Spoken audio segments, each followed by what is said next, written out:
నీ గొప్ప హస్తానికి వందనాలయ్యా. ఎన్నోసార్లు ఆ స్థితిలో మా మనసు పగిలి జీవితం చాలించాలనుకున్న సందర్భంలో పగిలిన ప్రతి హృదయాన్ని అతికిన దేవానికి స్తోత్రాలు. సహాయం అనుగ్రహించండి. ఇదిగో ఇటు స్థితి కలగజేసినందుకు, ఒడ్డున పెట్టినందుకు అయ్యా, పగులులు అతికించినందుకు అయ్యా, మా హృదయానికి బలం నేర్పినందుకు, నీకు సాగిలపడే స్థితి మాకు నేర్పు. సరైన విశ్వాసం, సరైన కృతజ్ఞత, సరైన ఆత్మీయత నేర్చుకునే స్థితి మాకివ్వు. దాని నుంచి సడిలిపోయే బ్రతుకు మా బ్రతుకు కావద్దయ్యా. సహాయం అనుగ్రహించమని, వాక్యంతో కూడా మాతో మాట్లాడమని యేసు నామములో అడిగి వేడుకుంటున్నాం తండ్రి. ఆమేన్, ఆమేన్. అందరి వందనాలు చెప్పుకొని ఎక్కడ వాళ్ళు అక్కడ కూర్చోడానికి ప్రయత్నిద్దాం. ఇస్తాను.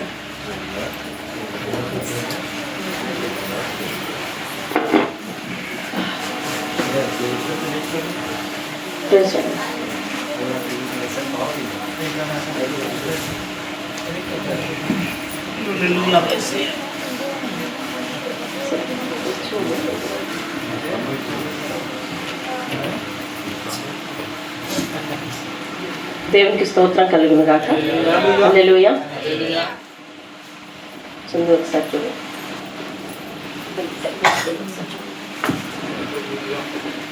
దేవుని నామానికి వందనాలు. మరి వాక్యమును ఆశించి అలాగే సంఘ కట్టుబాట్లను బట్టి కూడా ఆత్మీయ అభివృద్ధి కూడికి ఇచ్చేసింది. మీ అందరికీ కూడా పేరు పేరున వందనాలు. ముఖ్యంగా సంఘ క్రమాన్ని బట్టి మరి దినము షెడ్యూల్లో మీరున్నారు. మరి ఏ విధమైన ఆటంకాన్ని చెప్పకుండా మరి మీ ఇంటికి మందసాన్ని ఆహ్వానించుకునేందుకు సత్యబాబు వారి దంపతులకు కూడా దేవుని పేరిట వందనాలు తెలియజేస్తున్నాను. దేవుని స్తోత్రం కలుగును గాక. హల్లెలూయా. మరి వాక్యంలోకి వెళ్దాం. నిన్నటి దినమున మనము యెషయా గ్రంథము 36, 37 వచనాలను ధ్యానించుకున్నాం. ఆఖరిగా దేవుడు హిజ్కియాను ఎందుకు విడిపిస్తానంటున్నాడు?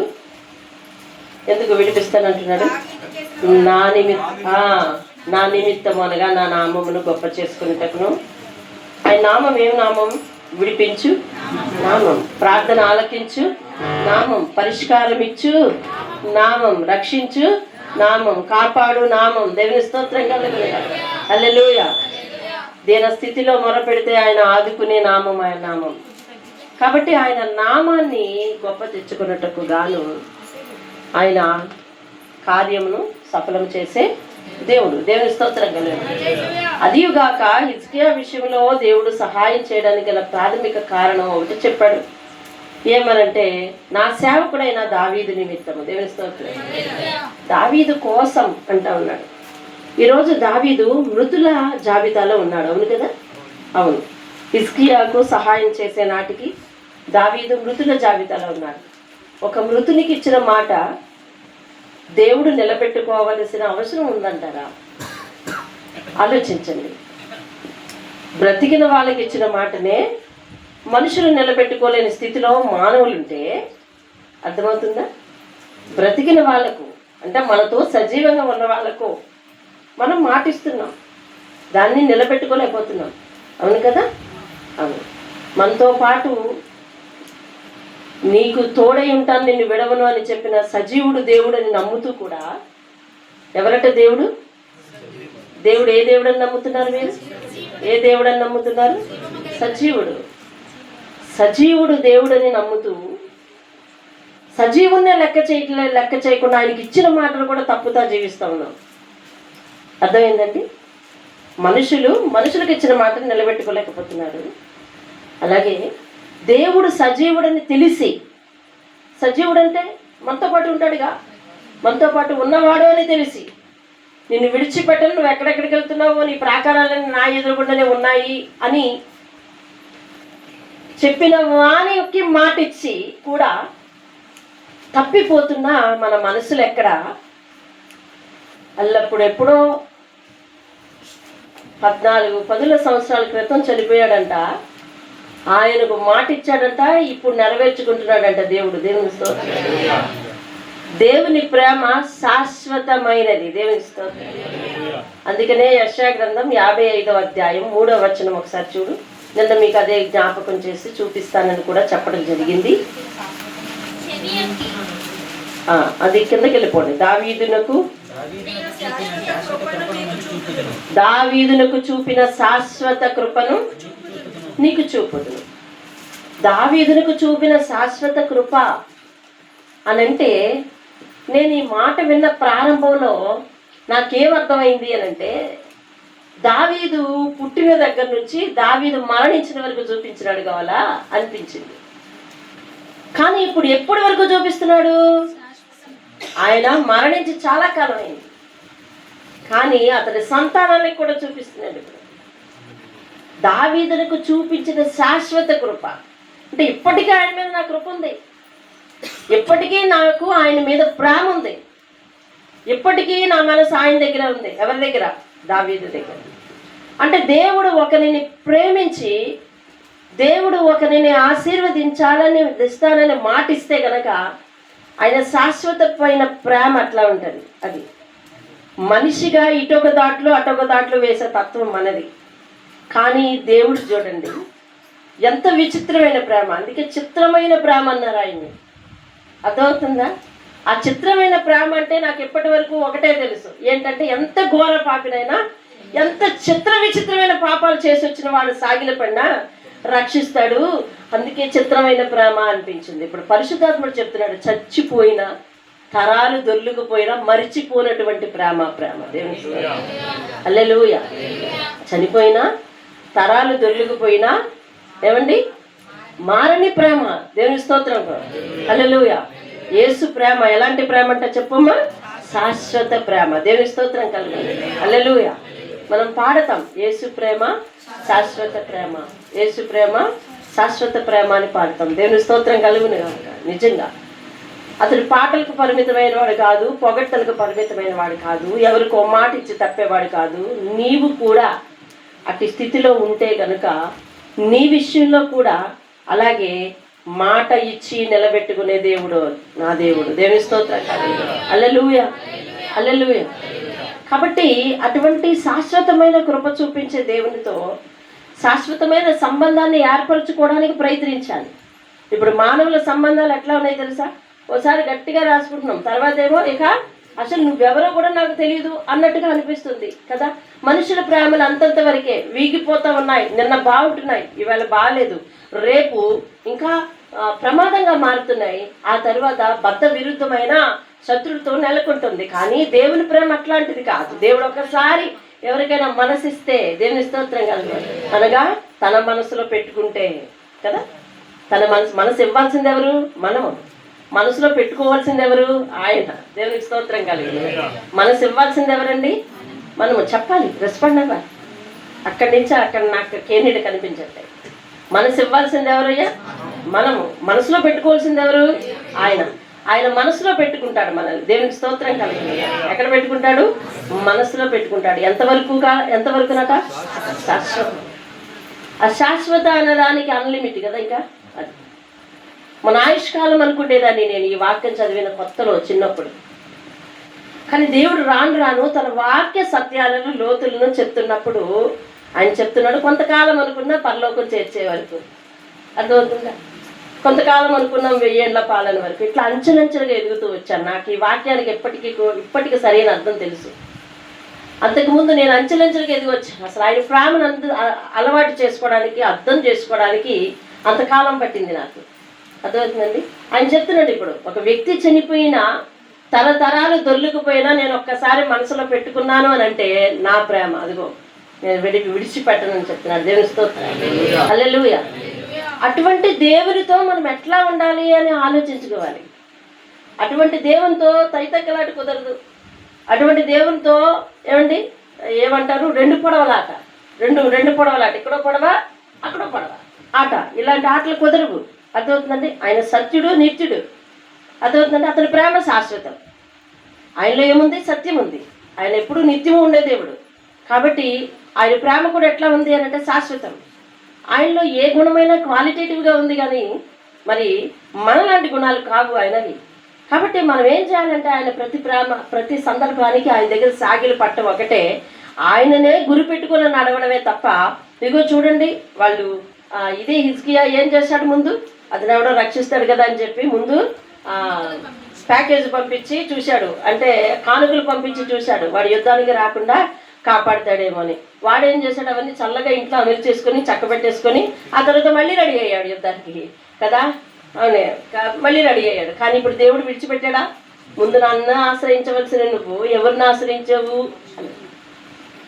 అదే నేనైతే ఏం చేస్తాను, నువ్వైతే ఏం చేస్తావు?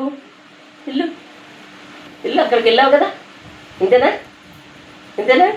కష్టమని తెలిసినా గుండె కరగదండి. ఎందుకు తెలుసా? ముందు అక్కడికి వెళ్ళావు కదా, ముందు వాళ్ళకి చెప్పావు కదా. ఇది బాధ. మన కష్టం వస్తే ముందు ఎవరికి చెప్పకూడదు. అర్థమవుతుందండి? ఎవరికి చెప్పాలో వాళ్ళకి చెప్పాలి. వాళ్ళకి చెప్పకపోతే వాళ్ళ దగ్గర సహాయం రాదు. మనుషుల ప్రేమ ఇది, కానీ దేవుని ప్రేమ అటువంటిది కాదు. దేవుని ప్రేమ అట్లాంటిది కాదు. దేవుని స్తోత్రం కలిగి.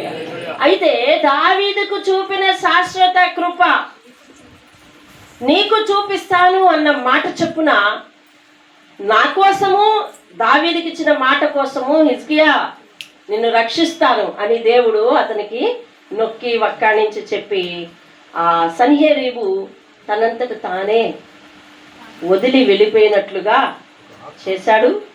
వాళ్ళ సైన్యములో ఒక రకమైన ఆత్మను పుట్టించాడు.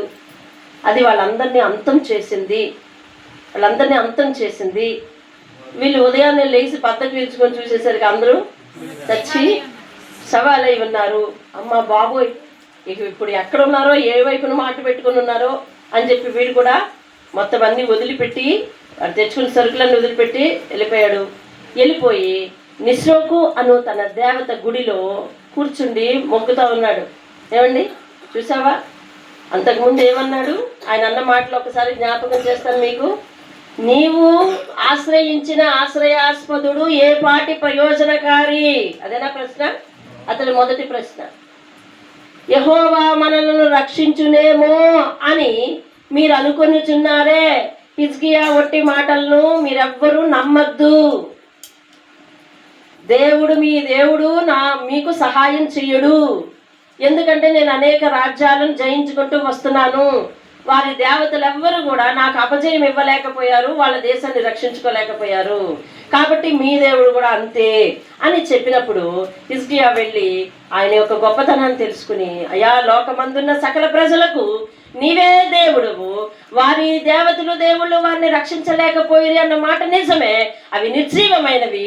కానీ నేను కలిగి ఉన్న దేవుడు సర్వజీవులకు మరి దేవుడై ఉన్నాడు. కాబట్టి అలా లోకమంతా తెలుసుకునేటట్లు నాకు సహాయం చేయి ప్రభువా అని హిజ్కియా ప్రార్థన చేసినప్పుడు తనకు జయము ఇచ్చాడు. దేవుని స్తోత్రం. ఎలా ఇచ్చాడండి జయము? శ్రమ పడితేనా? తన శ్రమ అంతా ఎక్కడ పెట్టాడు? ప్రార్థనలో పెట్టాడు. దేవుని స్తోత్రం కలిగి. అతడు వెంటనే గోనె పట్ట కట్టుకున్నట్టు పైన ఉంది, అలాగే మందిరంలోనికి వెళ్ళినట్టు కిందన ఉంది, మరి ప్రార్థన చేసినట్టుగా ఉంది. దేవుని స్తోత్రం కలిగి. ఏదైనా ఏ సమస్యకైనా, ఎటువంటి సమస్యకైనా పరిష్కారం ఒక్కటే. అది ఏమిటో తెలుసా? దేవుని ముందర మోకాళ్ళు ఉండటం. ఏంటి చెప్పండి? దేవుని ముందర మోకాళ్ళు ఉండటం. నీ జీవితంలో ఎటువంటి సమస్య రాని ముందు ఎక్కడ మోకాళ్ళు వేయాలండి? దేవుని ముందర మోకాళ్ళు వేయాలి. దేవుని ముందర మోకరించాలి. దేవుని ముందర మోకరించడానికి టైం లేదు ఏమండి. దేవుని ముందర మోకరించడానికి బేరసారాలు ఏమండి. దేవుని ముందర మోకరించడానికి ఏమండి మనం ఏదో లెక్కలేసుకోవటం ఇట్లాంటివి చేయకూడదు. దేవుడే మనకి ఆశ్రయము. దేవుని స్తోత్రం. ఇప్పుడు ఏమైంది? మరలా హిజ్కియాకు పాత బుద్ధి పుట్టింది. ఏమిటా బుద్ధి? అతడు రాజైన మొదటి దినములలో ఏం చేశాడు? పరిచర్య బాగా చేశాడు. యెహోవా మందిరపు తలుపులు తెరిపించాడు. అవన్నీ చేశాడు. ఎక్కడ చదవాలి మనం వాటిని? 2వ దినవృత్తాంతాలు 28 రాసుకున్నారా? 2వ దినవృత్తాంతాలు 28 నుంచి 32 అక్కడ వరకు కూడా ఆయన వృత్తాంతం ఉంటుంది. అలాగే 2వ రాజుల గ్రంథం 18 నుంచి 20, 21 దాదాపు అక్కడ వరకు ఇదే సేమ్ వృత్తాంతం ఉంటుంది. సరేనా? అయితే హిజ్కియా మరలా పాత జబ్బు వచ్చింది ఈయనకి. ఏం జబ్బు అంటే ఈయనకో జబ్బు ఉండేది. ఏంటది? బాగా ఉద్రిక్తంగా భక్తి చేసేస్తాడు, తర్వాత చెప్పబడిపోతాడు. అదేంటండి? పాల పొంగు తెలుసు కదా మీకు? తెలుసా? పాల పొంగు తెలుసా? అదేం చేస్తుంది? ఒకసారి బయట ఎప్పుడు ఎప్పుడు వస్తుంది అది కాదు, ఇంకో పదం ఉపయోగించాలి. మంట ఎక్కువైనప్పుడు అది అది కాజు ఉంది, అది పొంగడానికి కూడా కారణం ఉందంట. మంట ఎక్కువైంది. మనకు కూడా జీవితంలో మంట ఎక్కువైనప్పుడు, కష్టాలు ఎక్కువైనప్పుడు అబ్బబ్బో మన పొంగు మన భక్తి ఇంతంత కాదు ఏమండి. ఆ తర్వాత మంట పోయింది, చల్లారిపోయింది, ఇక చల్లగా ఉంది చూసారా. అప్పుడు ఏమైందంటే పాల పొంగు వంటి భక్తి, పాల పొంగు వంటి ప్రేమ ఏమండి ఏమండి అది అలాంటివి చేయకూడదు. హిజ్కియా ఏం చేశాడంటే మొదటి సంవత్సరంలో చక్కగా అన్నీ చేశాడు.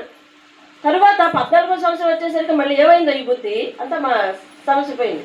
ఇతనికి కష్టం వచ్చేసరికి మరి ఏమనుకున్నాడో ఏమో వేరొకరిని ఆశ్రయించాడు. అలాగే ఇప్పుడు మెప్పు వచ్చింది. ఏమనంటే అందరూ రాజ్యంలో అందరూ కూడా వీరికి యుద్ధం తప్పింది కదా. ఒకసారి ఆలోచించండి, మనం కూడా హిజ్కియా రాజ్యంలో ఉన్నాం అనుకోండి. వెంటనే మనందరం ఉదయాన్నే ఈ దేవుడు ఈ రాత్రి ఆ సన్హెరీబు యొక్క సైన్యంలో ఏమండి ఈ వదంతి పుట్టించి వాళ్ళందరూ చనిపోయినట్టు ఇవన్నీ మనకు తెలుస్తుంది కదా. ఉదయం లేచాక అబ్బా ఎలా చనిపోయారు వీళ్ళందరూ, సన్హెరీబు ఏడి పారిపోయాడంట అని అన్నీ అని చెప్పుకున్నాం కదా. ఇప్పుడు మన అందరం కూడా వెళ్ళి మనము భయంతోనే ఉన్నాం, రాజుగారు కూడా భయంతో ఉన్నారు. అందుకని అందరూ రాజుగారు ఇంటి దగ్గర క్యూ కట్టేసాం అనుకోండి. ఇప్పుడు రాజుగారు ఏం చేస్తున్నారు తెలిసి చాలా సంతోషంగా ఉన్నారు, చాలా ఆనందంగా ఉన్నారు. అందుకని కొంతమంది మనలో తెలివైన వాళ్ళు ఏం చేశారంటే రాజు సంతోషంగా ఉన్నాడు కదా, అందుకని రాజుగారికి కానుకలు తీసుకెళ్ళడం మొదలెట్టారు. ఏం మొదలెట్టారండి? రాజుగారికి కానుకలు తీసారు. మీరు ఆ అధ్యాయాలు చదువుకుంటే అక్కడ బాగా దొరుకుతుంది. రాజుగారికి కానుకలు తీసుకెళ్ళడం మొదలెట్టారు.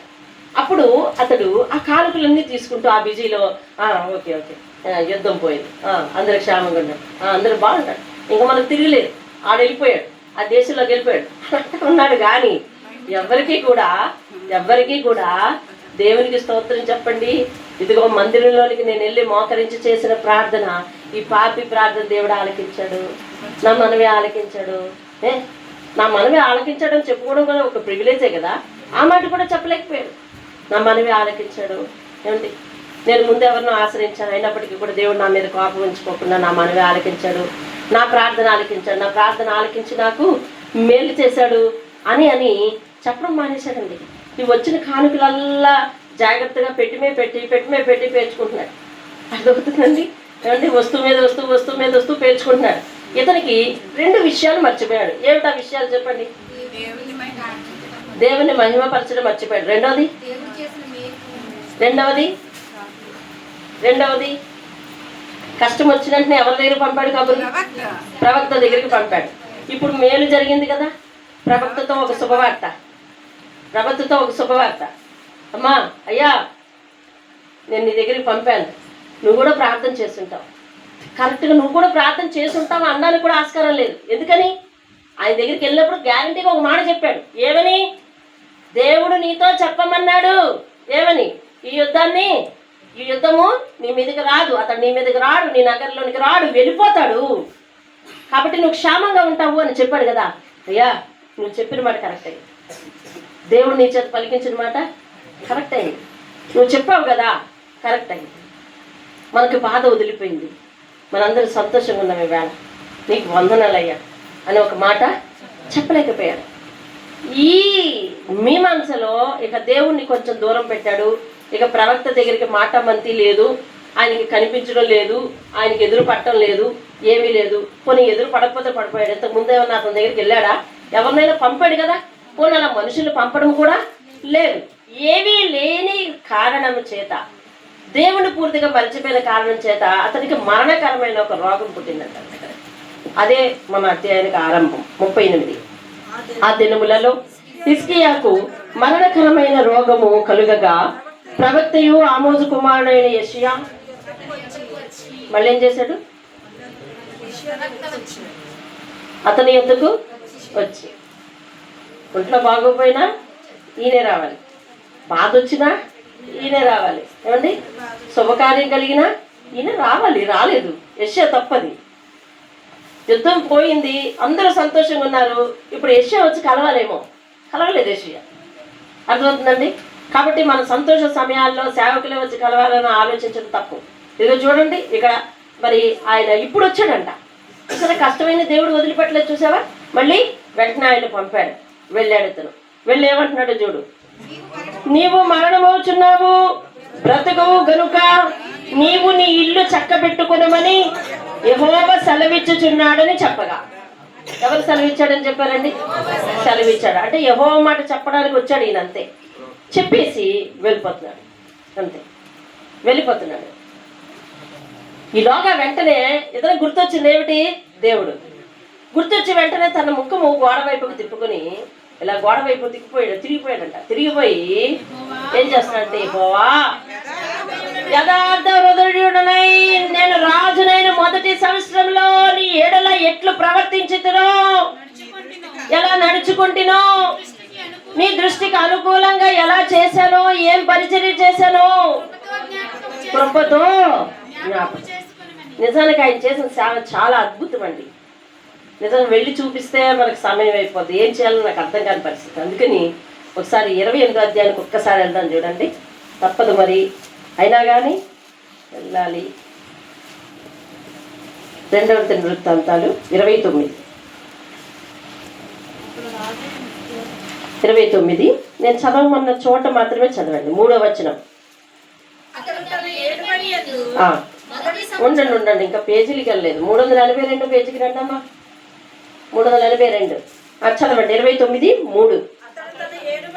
ఏలుబడినందు మొదటి సంవత్సరం మొదటి నెలలో యెహోవా మందిరపు తలుపులు తెరిపించి వాటిని బాగుగా చేసెను. తర్వాత 6వ వచనం పై లైన్ చదవండి. యెహోవా మందిరమును ప్రతిష్ఠించి పరిశుద్ధ మందిరములో నుండి నిషిద్ధ వస్తువులన్నిటినీ బయటికి కొనిపోవుడి అని సెలవిచ్చాడు. తర్వాత 6వ వచనం. మన పితరులు ద్రోహులై మన దేవుడైన యెహోవా దృష్టికి చెడునతలు నడిచి ఆయన ఆజ్ఞను ఆయన విసర్జించారు. ఆయన నివాసమును కడముఖం పెట్టుకుని దానిని అలక్ష్యము చేసిరి. 16వ వచనం. పవిత్రపరచుటకై యాజకులు యెహోవా మందిరపు లోపలి భాగంలో పోయి యెహోవా మందిరంలో తనకు కనబడిన నిషిద్ధ వస్తువులన్నిటినీ యెహోవా మందిరపు ఆవరణలోనికి తీసుకుని రాగా లేవీయులు వాటిని ఎత్తి కిద్రోను వాగులో పడవేసిరి. అంటే అంతకుముందు రాజులందరూ అనవసరమైన వస్తువులన్నీ అందులో పెట్టారు, అవన్నీ తీసి వాగులో పడేశారు. తర్వాత 20వ వచనం. అప్పుడు రాజైన హిజ్కియా పెందల కన్నే లేచి పట్టణపు అధికారులను సమకూర్చుకుని యెహోవా మందిరమునకు పోయెను. 23. పాప పరిహారార్థ బలికై రాజు ఎదుటికిని సమాజం ఎదుటికిని మేకపోతులను తీసుకుని రాగా వారు తమ చేతులను వాటి మీద ఉంచిన తరువాత యాజకులు వాటిని వధించి ఇశ్రాయేలీయులందరి కొరకు దహన బలియు పాప పరిహారార్థ బలియు అర్పించవలెనని రాజు ఆజ్ఞాపించి ఉండెను. ఎవరు ఆజ్ఞాపించారు? అదే రాజు అయితే ఎవరు? హిజ్కియా ఆజ్ఞాపించి ఉండెను. 24వ వచనం. ఇశ్రాయేలీయులందరి కొరకు ఉండెను గనుక ఇశ్రాయేలీయులందరి నిమిత్తం ప్రాయశ్చిత్తం చేయుటకే బలిపీఠం మీద వాటి రక్తమును పోసి పాప పరిహారార్థ బలి అర్పించిరి. 27వ వచనం. బలిపీఠం మీద దహన బలులను అర్పించుడని హిజ్కియా ఆజ్ఞాపించెను. దహన బలి అర్పణ ఆరంభమగుట తోడనే బోరలు ఊదుటతోనూ ఇశ్రాయేలు రాజైన దావీదు చేయించిన వాయిద్యములను వాయించుటతోనూ యెహోవాకు స్తుతి గానము ఆరంభమైంది. 30వ వచనం లాస్ట్ 2 లైన్లు. వారు సంతోషముతో స్తోత్రములు పాడి తల వంచి ఆరాధించిరి. దేవుని స్తోత్రం కలుగునుగాక. హల్లెలూయా. 36వ వచనం. ఈ కార్యము అప్పటికప్పుడే జరిగినందున దేవుడు జనులను సిద్ధపరిచిన దానిని చూచి హిజ్కియాను జనులందరూ ఏం చేశారండి? సంతోషించారు. దేవుని స్తోత్రం కలుగునుగాక. తర్వాత అధ్యాయములు 24వ వచనం. తర్వాత అధ్యాయము అంటే 30వ అధ్యాయంలో 24వ వచనం. సమాజపు వారందరూ చూచినప్పుడు మరి 7 దినములు పండుగ ఆచరింపవలెనని. మరి 7 దినములు అంటే వారు పస్కా పండుగ 7 దినములు ఆచరిస్తారు. పైన పస్కా పండుగ 7 దినములు అయిపోయింది. అయిపోయినా కానీ నీకు మరొక 7 దినములు ఎక్స్టెండ్ చేశాడు చూడండి. 7 దినములు ఆచరింపవలెనని యోచన చేసుకుని మరి 7 దినములు సంతోషంగా దానిని ఆచరించిరి. దేవుని స్తోత్రం కలుగునుగాక. హల్లెలూయా. 27వ వచనం. అప్పుడు లేవీయులైన యాజకులు లేచి జనులను దీవింపగా వారి మాటలు వినబడెను. వారి ప్రార్థన చదవాలి. ఆకాశంలో పరిశుద్ధ నివాసమునకు చేరను. 31:5. ఆ ఆజ్ఞ వెల్లడి అగుట తోడనే ఉండండి. రైట్, చదవండి. ఆ ఆజ్ఞ వెల్లడి ఒకటి తోడనే ఇశ్రాయేలీయులు ప్రథమ ఫలములైన ధాన్య ద్రాక్ష రసములను, నూనెను, తేనెను, సస్య ఫలములను విస్తారముగా తీసుకుని వచ్చిరి. సమస్తమైన వాటిలో నుండి 10వ వంతులను విస్తారముగా తీసుకుని వచ్చిరి. హిజ్కియా ఆజ్ఞ ఇయ్యగా అని రాసింది చూసారా పైన? అర్థమైందండి? ఆయన ధర్మశాస్త్రం చదివి 10వ వంతు ఇవ్వాలర్రా, సంపాదనలో పంటలో తొలి ఇవ్వాలర్రా అని చెప్పంగానే వాళ్ళందరూ కూడా అది ఆజ్ఞ వెల్లడి ఒకటి తోడనే వాళ్ళందరూ ఏం చేశారటండి? ఆ పని చేశారు. 20వ వచనం, అదే అధ్యాయంలో 20వ వచనం. హిజ్కియా యూదా దేశమంతటను ఇలాగు జరిగించి తన దేవుడైన యెహోవా దృష్టికి అనుకూలముగాను యథార్థముగాను నమ్మకముగాను పని చేయుచు వచ్చెను. దేవుని స్తోత్రం కలుగును గాక. మరియు 21వ వచనం నేను చదువుతున్నాను, మీరు సైలెంట్ వినండి. తన దేవుని ఆశ్రయించుటకై దేవుని మందిర సేవ విషయమందేమి, ధర్మశాస్త్ర విషయమందేమి, ధర్మం అంతటి విషయమందేమి, తాను ఆరంభించిన ప్రతి పని అతడు హృదయపూర్వకముగా జరిగించి వర్ధిల్లాడు. దేవునికి స్తోత్రం, హల్లెలూయా. ఏమైందంటే అతడు వర్ధిల్లాడు. ఆఖరికి 32:25 వచనం, 32:23 వచనం, 23 వచనం. అనేకులు యెరూషలేములో యెహోవాకు అర్పణలను యూదా రాజైన హిజ్కియాకు కానుకలను తెచ్చి ఇచ్చిరి. అందువలన అతడు అప్పటి నుండి సకల జనముల దృష్టికి ఘనత నొందినవాడాయను. కానుకలు తెచ్చి ఇచ్చారంట. ఎందుకట? ఆ పై వచనం చదివితే తెలుస్తుంది. అదే లైన్లో అన్ని వైపులను వారిని కాపాడినందున, అన్ని వైపులను వారిని కాపాడినందున. 25వ వచనం. అయితే హిజ్కియా మనసున గర్వించి తనకు చేయబడిన మేలుకు తగినట్లు ప్రవర్తింపనందున. చాలు, అర్థమైందండి? మీకు కొంచెం ముందుకు తీసుకెళ్ళి ఆ యొక్క లేఖనాలు దేవుడు అబద్ధం చెప్తున్నాడా నిజం చెప్తున్నాడా?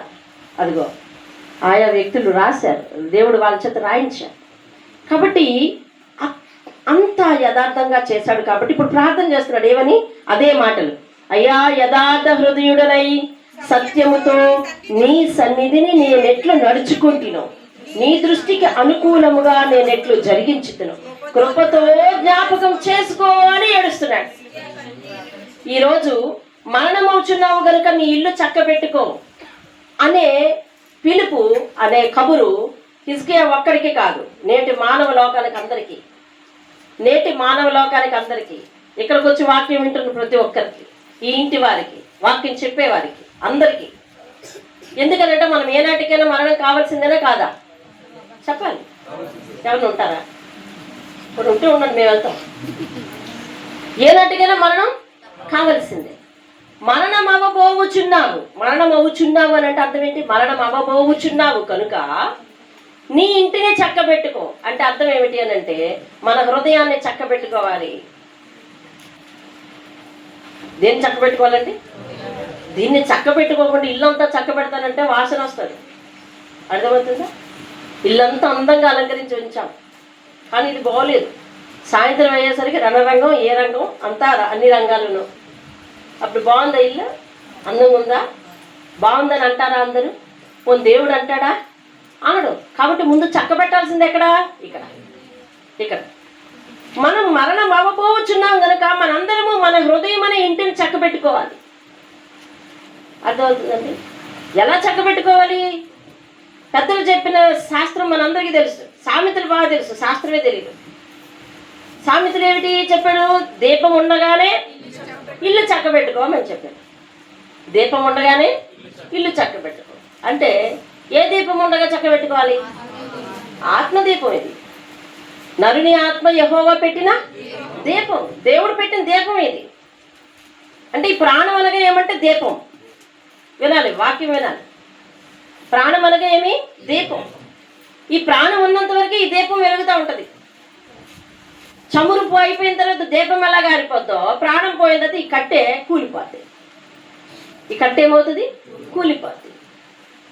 కాబట్టి ఈ దీపం ఉంటుండగానే నీ ఇల్లు అనగా నీ హృదయాన్ని ఏం చేయాలంటే నువ్వు చక్కబెట్టుకోవాలి. అంటే ఎలా చక్కబెట్టుకోవాలి? అందంగా చక్కబెట్టడం అంటే అంతే కదా, అందంగా. ఎవరికి అందంగా? దేవుడు చూచుచున్న దేవునికి అందంగా చక్కబెట్టుకోవాలి. అయ్యా నా హృదయం ఎదిగో, సృష్టికర్త అయిన నీ ఎదుట ఇగో ఇలా ఉన్నాను, నమ్మకంగా ఉన్నాను, ఇచ్చిన మాట నిలబెట్టుకుంటున్నాను, ఇచ్చిన మాట నెరవేరుస్తున్నాను, మాట తప్పటం లేదు, మాట తప్పే పరిస్థితులు వస్తే అవతల వారికి క్షమాపణ చెప్తున్నారు. ఏమైనా ఉన్నాయా? ఇచ్చిన మాట తప్పిపోవడం, అక్కడి నుంచి మొండి చెయ్య జెండా చెయ్య ఇట్లాంటివి ఉండకూడదు. మాట తప్పిపోతున్నాను, నీకు ఎన్నోసార్లు సమర్పించుకున్నాను, మాట తప్పిపోతున్నాను అయ్యా, ఇదిగో నా హృదయాన్ని సరిదిద్దుకుంటున్నాను, చక్క చేసుకుంటున్నాను, ఇదిగో నా హృదయంలో చెడుతనాన్ని తీసేస్తున్నాను. ఇంటిని అలంకరించుకోవడం అంటే అదే కదా, చక్క పెట్టుకోవడం అంటే అదే కదా. వెళ్తులు ఉంటుండే కదా పళ్ళన్నీ చేసేసుకోవాలంట.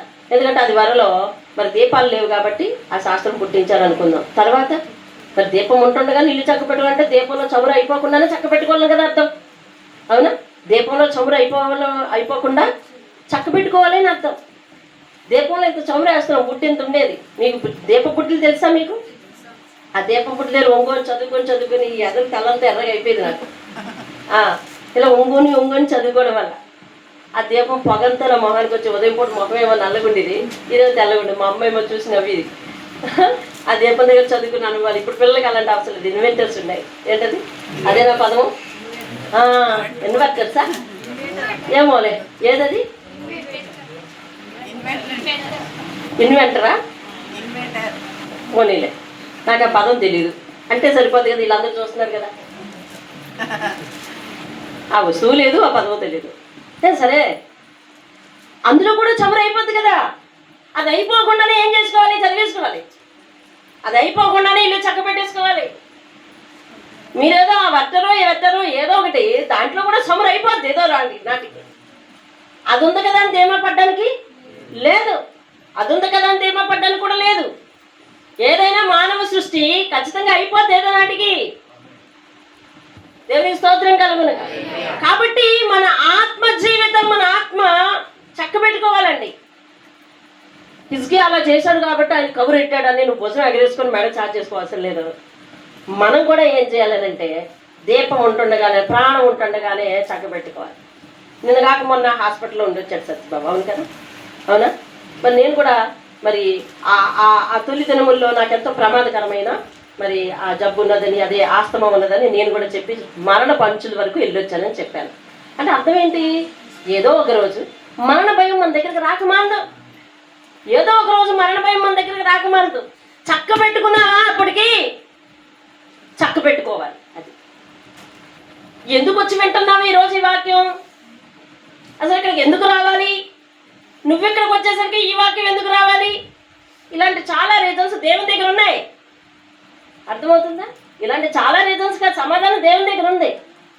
ఏమండి, బైబిల్ ఒక మహాసముద్రం, ఎప్పుడు కూడా అది గురి పెట్టుకోవాలి. మన ఇంటికి వచ్చేసరికి ఎందుకు ఈ వాక్యం వచ్చింది? ఇప్పుడు ఇక్కడ చాలా మంది కొత్త వాళ్ళు కూడా కూర్చున్నట్టున్నారు. మేము వచ్చేసరికి ఈ వాక్యం ఎందుకు వచ్చింది? అయితే ఆ వాక్యం వాళ్ళకే అనుకోవడానికి కూడా లేదు. వాక్యం మనకి, నాకు దేవుని స్తోత్రం కాదు. ఏదో ఈ కట్టె ఏదో ఒక రోజు మరణం అయిపోతుంది. కాబట్టి చెబుతున్నాను కదా అనే స్థితిలో నేను ఉండడానికి వీల్లేదు. అదేంటో మాకే పెద్ద అటక లేదు, ఏదో మిద్ది లేదు. అక్కడ అందరూ కూడా ఏం చేయాలంటే ఆత్మను చక్కబెట్టుకోవాలి. దేవునికి అపవిత్రమైన ప్రతిదీ, అపరిశుద్ధమైన ప్రతిదీ, ఇష్టం లేని ప్రతిదీ తీసివేసుకోవాలి. సృష్టికర్త వైపు మళ్ళుకోవాలి. ఆయన చెప్పిన మాట వినాలి, ఆయనకు సాగిల పడాలి, అంతే. ఇప్పుడు ఈయన దగ్గర కష్టం వచ్చినప్పుడు, ఇందాక అనుకున్నట్టు మంట ఎక్కువైన తర్వాత పాలు పొంగే అంట. అలా కష్టం వచ్చినప్పుడు దేవుని ఆశ్రయించాలని తెలిసింది, కానీ మరి సుఖం వచ్చినప్పుడు ఆశ్రయించాలని తెలియలేదు. ప్రజలందరూ కానుకలు తెచ్చారంట. దేవుడట అన్ని విధములా వారిని కాపాడినందుకు ప్రజలందరూ హిజ్కియా యొద్దకు, దేవుని యొద్దకు కానుకలు తెచ్చుచూ ఉండిరి అని రాశారు. కానీ హిజ్కియా కానుక పట్టుకెళ్ళాడు అని రాసిందా? లేదు. హిజ్కియా కానుక పట్టుకెళ్ళాడని రాసిందా? లేదు. ప్రవక్తల దగ్గరికి మనుషులు పంపించారని రాసిందా? లేదు. మర్చిపోయాడు. అర్థమవుతుందండి? మర్చిపోయాడు. కాబట్టి ఇటువంటి పరిస్థితి మనం అందరం చక్కబెట్టుకోవాలి. ఆత్మను చక్కబెట్టుకోవాలి. దినదినం వాక్యం వింటున్నాం, ఆదివారం వాక్యం వింటున్నాం, శనివారం వాక్యం వింటున్నాం, శుక్రవారం ప్రార్థన మీకు అవసరం లేదు. ఈ 2 రోజులు వాక్యం వింటున్నారు. ఏమండి, మరి శుక్రవారం వాక్యం వినే వాళ్ళకి శుక్రవారం వాక్యం, శుక్రవారం ఉదయం ప్రార్థనకు వచ్చే వాళ్ళు కూడా ఉన్నారు, అక్కడ వాక్యం వింటున్నారు. ఇన్ని వాక్యాలు వింటూ ఉన్నారు. ఏమండి, 4 వాక్యాలు విన్న వాళ్ళు కూడా చక్క పెట్టుకోవాలి, 2 వాక్యాలు విన్న వాళ్ళు కూడా చక్క పెట్టుకోవాలి, ఆదివారం స్పెషలిస్టులు ఆదివారం కూడా చక్క పెట్టుకోవాలి. ఏమండి, ఎప్పుడు అయితే అప్పుడు చక్క పెట్టుకోవాలి. విన్న ప్రతి వాక్యము నాకే, అంతే. ఎప్పుడు కూడా నేను చనిపోయినా, వేరొకరు ఇక్కడ సేవ చేసినా, ఎవరు సేవ చేసినా వాక్యం నా కోసమే చెప్పారనే వాదన ఆత్మీయ ప్రార్థన గోపురంలో పుట్టకుండాను గాక. అటు అటువంటి చేదైన వేరు మొలవకుండాను గాక. ఎందుకంటే ప్రతి వాక్యం కూడా నీకే, ఖచ్చితంగా ప్రతి వాక్యం కూడా చెప్పేవానికే. ఇంకా అందులో మరి ఎందుకు నువ్వెందుకు వచ్చావైతే? కాబట్టి నేను ఎందుకు వచ్చానైతే నేను కాదు, ఇంకొకరు ఉండొచ్చు ఇక్కడ. ఈ వాక్యం నాకు కాదనుకుంటే దేవుని స్తోత్రం కలుగును కాదు. ప్రతి వాక్యం నాకే, ప్రతి వాక్యం ముందు నాకే, చెప్పే ముందు నాకే. ఎందుకు? దేవుడు నాతో మాట్లాడుతున్నాడు, మీ దగ్గర తీసుకొస్తున్నాను కాబట్టి ముందు నాకే. దేవుని స్తోత్రం. చక్క పెట్టుకోవాల్సింది ఏమైనా ఉంటే ముందు నేను చక్క పెట్టుకోవాలి, మీరు చక్క పెట్టుకోవాలి. ఆవిడే చక్క పెట్టుకోలేదు అని నన్ను చూసి వాత పెట్టుకున్నారు, నేను ఉండిపోతాను, మీరు ఉండిపోతారా? ఉండిపోతాం. కాబట్టి అలా కాదు, ఎవరి ప్రయత్నం వారు దేవుని దగ్గరికి వెళ్ళాలి, దేవుని రాజ్యంలో ఉండాలి అనే ప్రయత్నం ఉండాలి. దేవుని స్తోత్రం కలుగుతారు.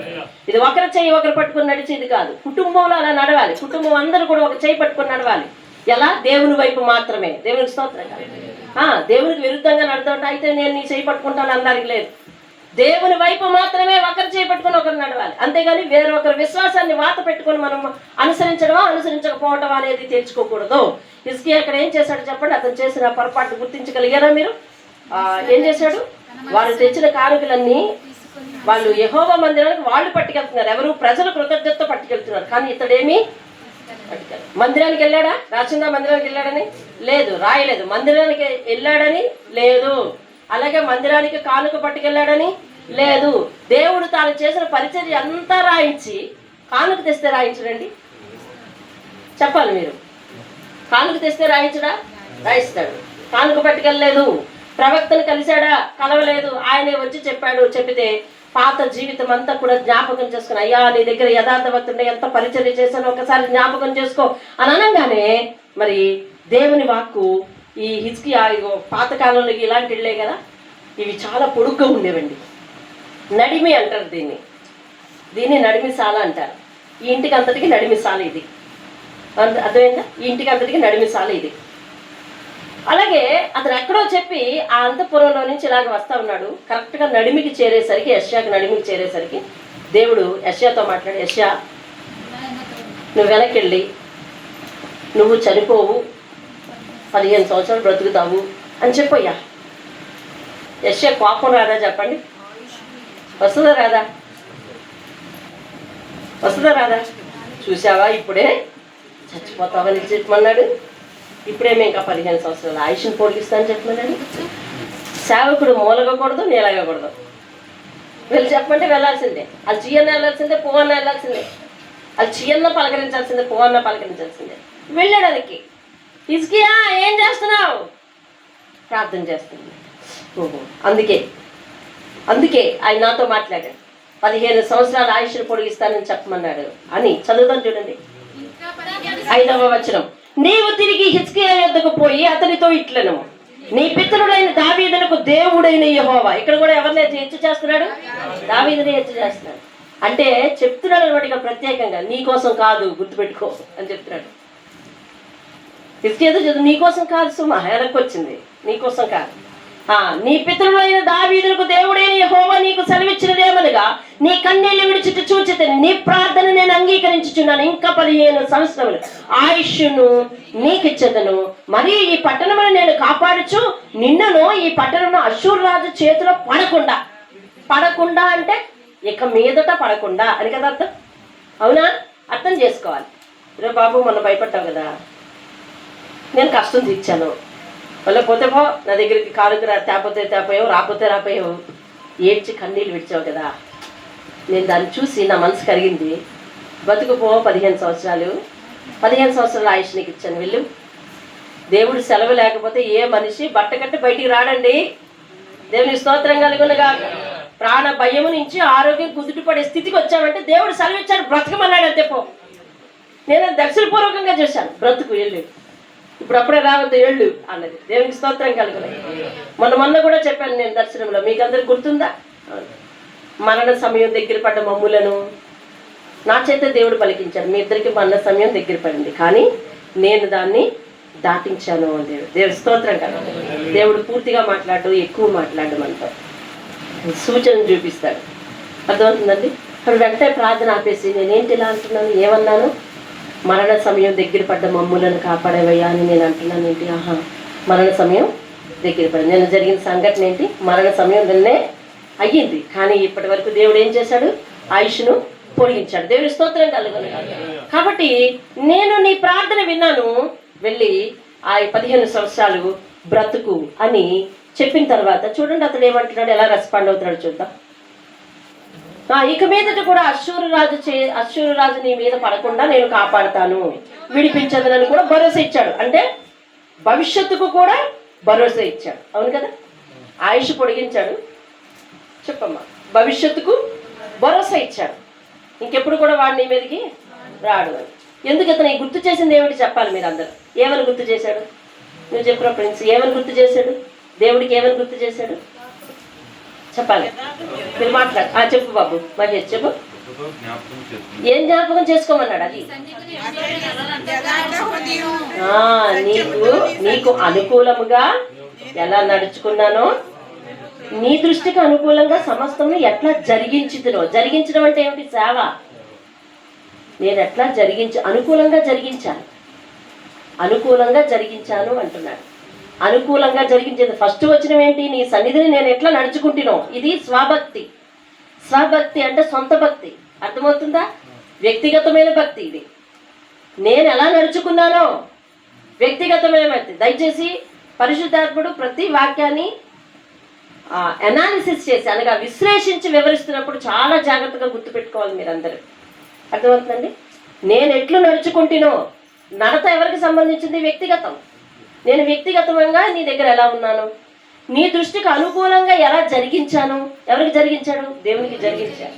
అంటే పరిచర్య చేశాను. ఈ 2 విషయాలు జ్ఞాపకం చేశాడు. దేవుని సన్నిధిలో మనం గెలుచుకు రావాలి అని అంటే 2 నడతలు ప్రతి విషయంలోనూ ప్రతి వ్యక్తిలోనూ జాగ్రత్తగా ఉండాలి. ఇది ఉండి అది లేకపోయినా, అది ఉండి ఇది లేకపోయినా పొరపాటే. అందుకే నేను అందరికీ పరిచర్య చేయడంలో చాలా పనులు ఉంటాయి, పాలు పంపులు పొందండి అని అంటాను. నువ్వెప్పుడు నీ బ్రతికేనా దేవుని కోసం కొంచెం అయినా ఉపయోగపడటానికి ప్రయత్నించాలి. ఇదిగో ఇతడు ఏమైనా అప్పచెప్తున్నాడంటే, మొదట నేను ఎలా నడుచుకున్నానో చూడు అంటున్నాడు. ఇది సొంత భక్తి.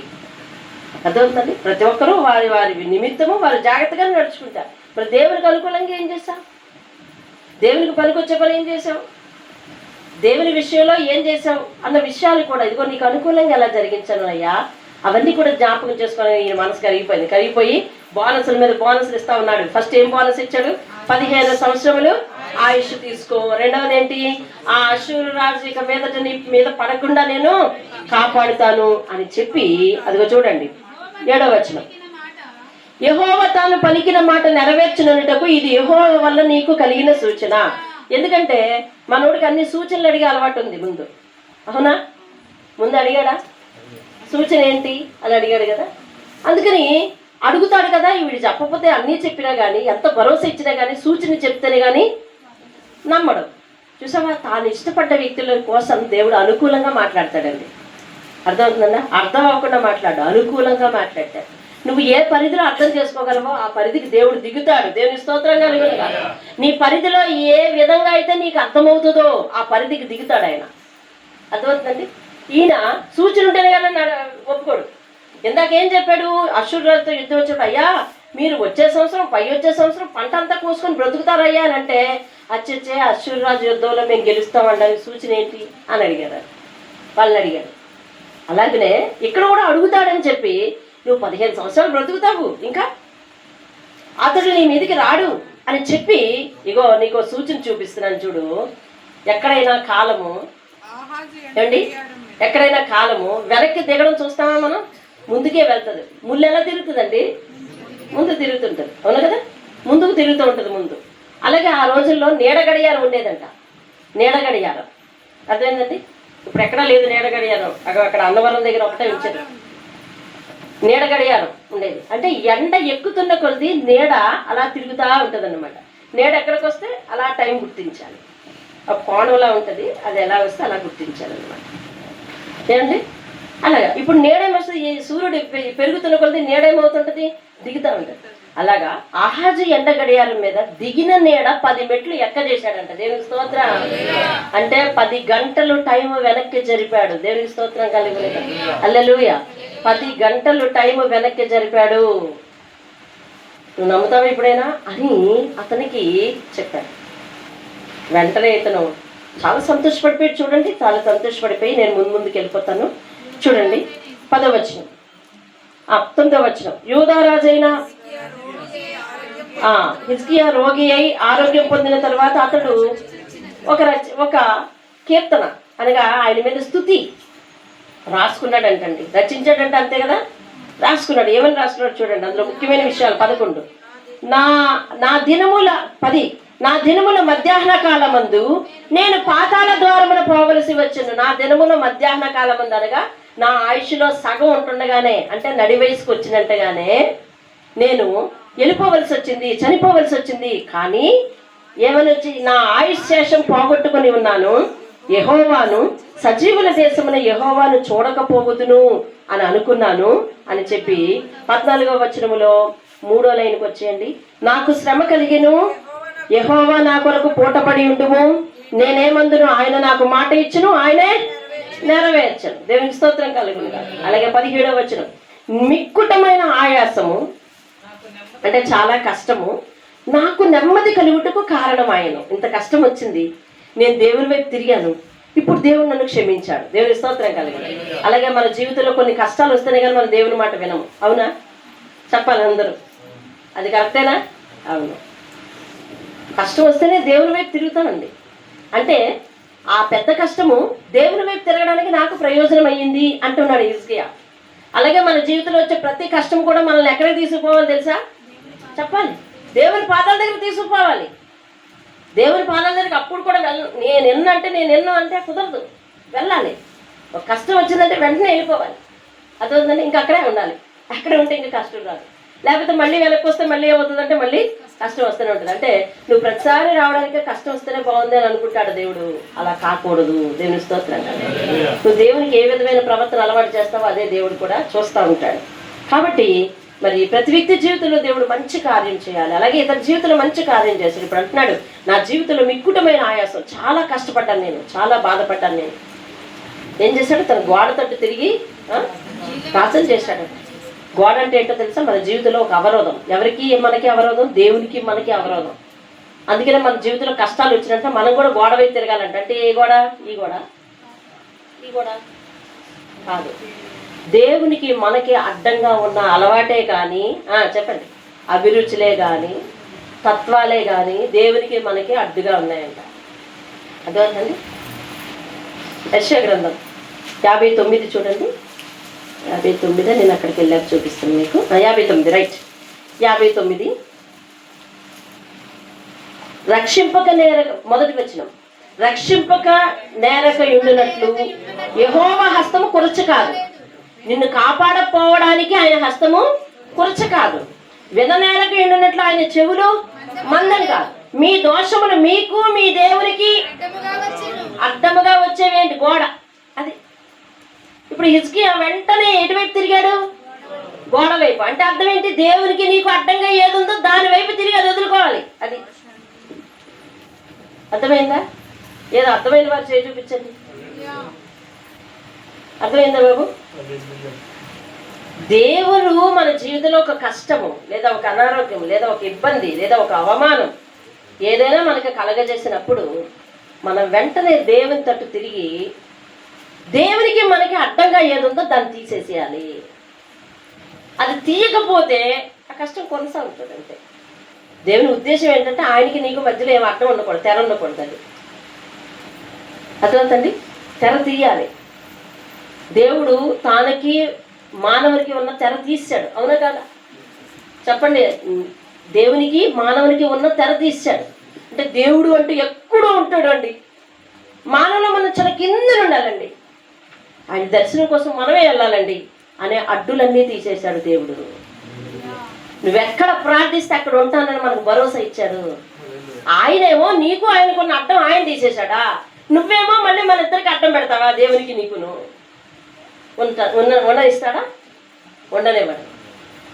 చెప్పాలి, రెస్పాండ్ అవ్వాలి. ఎవరు ఉండనిస్తాడా? ఆయనే నీకు నాకు ఉన్న అడ్డాన్ని తీసేస్తాను. నేను తండ్రిని, నువ్వు కుమారుడివి. నువ్వు ఎక్కడ ప్రార్థన చేస్తే అక్కడ నీకు వస్తాను. నువ్వు ప్రార్థన చేస్తే నేను నీ మధ్యకి వచ్చి ఉంటాను, నీతో పాటు ఉంటాను, నీ కుటుంబంలో ఉంటాను, నిన్ను విడవను, నిన్ను ఎడబాయను, నీకు తోడుగా ఉంటాను, నిన్ను భయపడకమని చెప్పి నీ కుడి చేతులు పట్టుకొని నడిపిస్తాను, నీ త్రోవల్లో నేను ఉంటాను, నీకు ఆలోచన చెప్తాను, నీకు ఉపదేశం చేస్తానని ఇన్ని భరోసాలు ఇచ్చి అడ్డు తీసేస్తే నువ్వు మళ్ళీ ఒక అడ్డం పెడతానంటూ ఊరుకుంటాడా? అందుకు ఊరుకోడు. ఆయన ఇచ్చిన భరోసా ఏంటి? మనం చూపించిన బాధ్యత ఏమిటి ఆయన విషయంలో? అర్థమైందా? దేవుడు అడ్డం పెడితే ఊరుకోడు. దేవుడికి అడ్డం పెట్టకూడదు. అడ్డం పెడితే ఊరుకోడు దేవుడు. ఏది అడ్డంగా ఉందో దాన్ని ఏం చేయాలి? తీసి పారేయాలి. లేదు నేను అలాగే ఉంచుకుంటాను అని అంటే ఆయన కూడా అండవచ్చు. మరి అప్పుడు మాత్రం మనమే కష్టపడాలి. ఇప్పుడు ఏం చేశాడు ఆయన? అంటున్నాడు, మిక్కటమైన ఆయాసము నాకు, చదవ బాబు కాగితాలు ఎగిరివి, నెమ్మది కలుగుటకు కారణమాయను, నీ ప్రేమ చేత నా ప్రాణమును. 17వ వచనం అండి. అది వేరుతో పట్టుకోవాలి, మళ్ళీ అక్కడి నుంచి వచ్చేస్తే ఇంకా వదిలేడ్చడమే. నీ ప్రేమ చేత నా ప్రాణమును నాశనమైన గోతి నుండి విడిపించితివి. దేవుని స్తోత్రం కలుగుతుంది. సమయం అయిపోతుంది. నాశనమైన గోతి నుండి విడిపించితివి. నీ ప్రేమ చేత నన్ను నాశనమైన గోతి నుండి, ప్రేమ చేత లేకపోతే చేసిన సేవ చేత? ప్రేమ చేత. చూసావా? ప్రేమ చేత అంటున్నాడు, నీ వీపు వెనక తట్టు నా పాపములన్నీ నీవు. అంటే మనకి దేవుడికి ఉన్న అడ్డం తీసేసి దేవుని దగ్గరికి వెళితే మన పాపములన్నీ దేవుడు వెనక పారేస్తాడు. గుర్తుపెట్టుకోడు.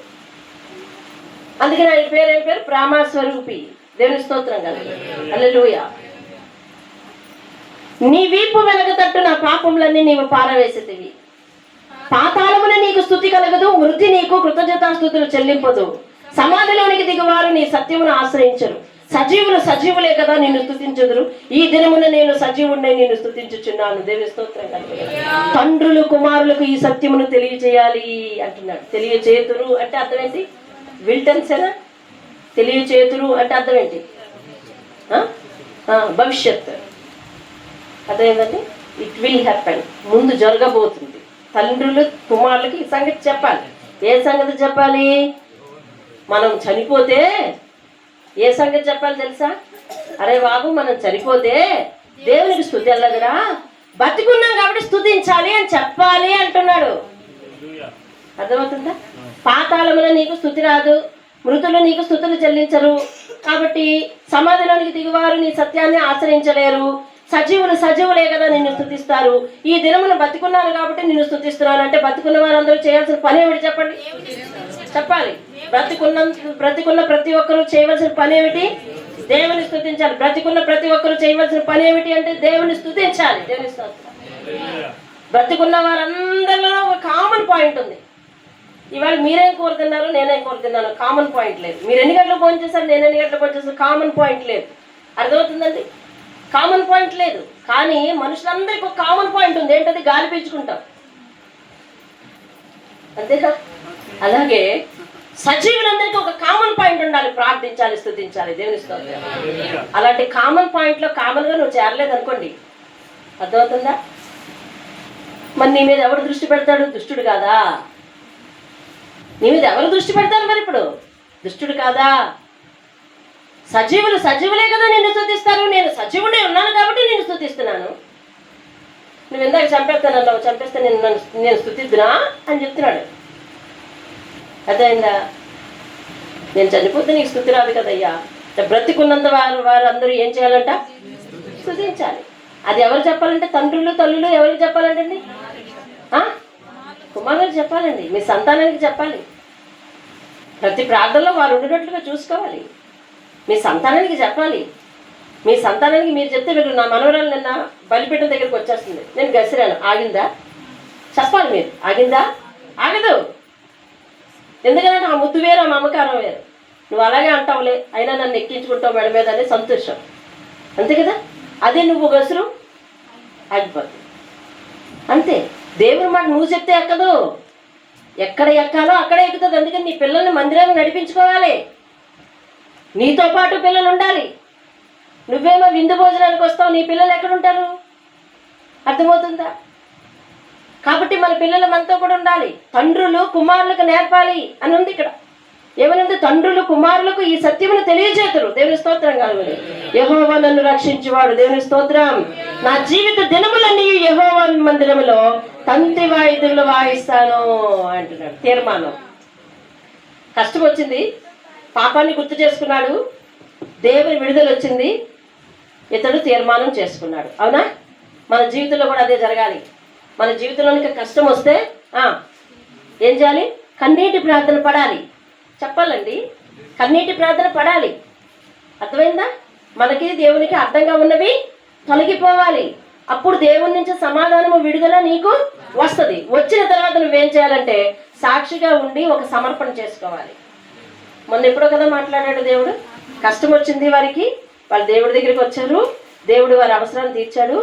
వాళ్ళు సాక్షిగా ఉండలేకపోయారు. సాక్షిగా ఉన్నవాడు ఏం చేయాలంట?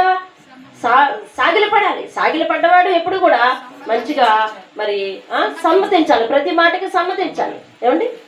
సమర్పణ చేసుకోవాలి. ఇప్పుడు దేవుడు వాక్యం చెప్తుంది ఏమని?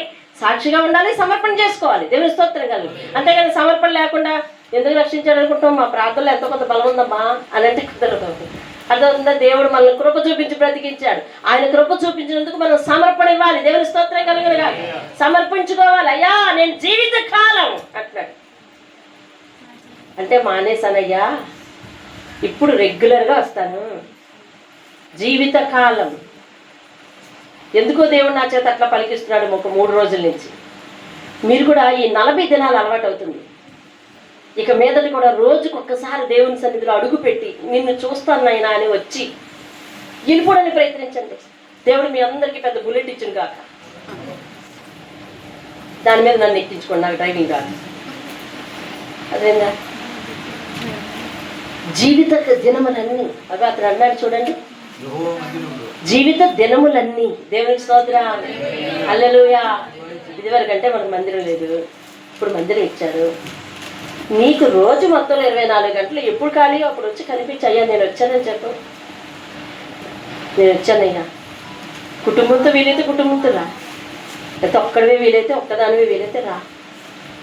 నేను వచ్చానయ్యా. ఈరోజు 40 దినాలు ఏకదాటిగా అలవాటు చేశాను.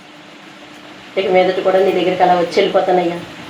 హిజ్కియా ప్రార్థన చేసుకుంటాడు, సమర్పణ చేసి నా జీవిత దినములన్నీ కూడా నీ మందిరంలో ఉండి వాయిస్తాను.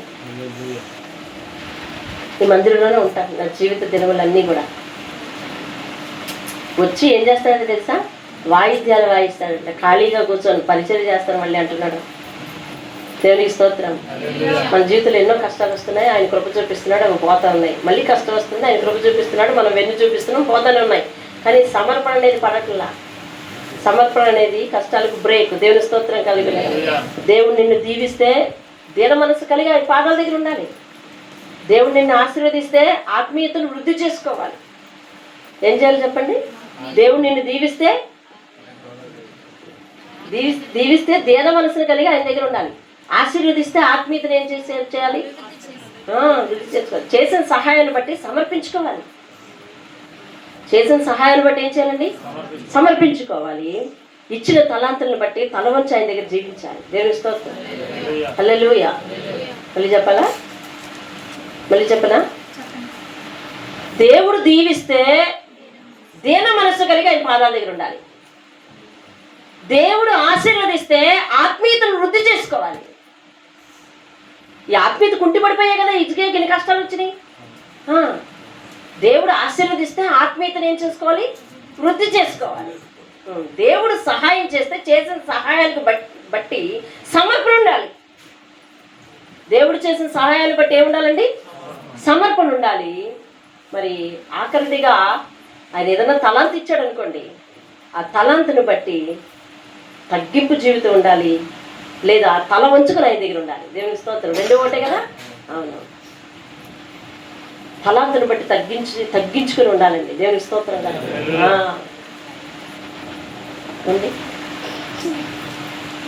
ముందుకెళ్దాం. ఇలాగ ప్రార్థించిన వాడు యెషయా మళ్ళీ వచ్చాడు ఈయన దగ్గరికి. వచ్చి అయ్యా ఆ పుండు తగ్గిపోద్ది, అంజూరపు ముద్ద ఒకటి కట్టు, దానికి ఆ పుండికి అంజూరపు ముద్ద ఒకటి కట్టు అని అంటే, బాగానే వచ్చావు కానీ ఇలా రా అయ్యగారు, ఇలా రండి, నేను దేవుని మందిరానికి వస్తాను కదా అంటే, వస్తావు బాబు, దేవుడు నీకు ఆయుష్ ఇచ్చాడు కదా, వస్తావు అన్నాడు ఆయన. నేను వస్తాననడానికి సూచన ఏంటి అడుగు. ఈయన తీసుకెళ్ళి ఎక్కడ పెట్టాలి? మ్యూజియంలో పెట్టాలి. అర్థమవుతుందా? కొన్నిసార్లు అందుకేనండి మన మాట తీరు మారాలి. మనం దేవునిని విశ్వసించకపోతే విశ్వాసంగా మాట్లాడలేము. అదేనండి, మన మాటల్లో అవిశ్వాసం కనబడుతుంటది. అర్థమైందా? మన మాటల్లో అవిశ్వాసం కనబడుతుంటది. నీవు దేవుణ్ణి ఏ పాటి నమ్మావో, ఏ పాటి విశ్వాసం ఉంచావో ఆ మాటల్లో కనపడుతూ ఉంటుంది. అర్థమవుతుందా? అందుకని కూసంత మిత భాషలో అయితేనే మంచిది.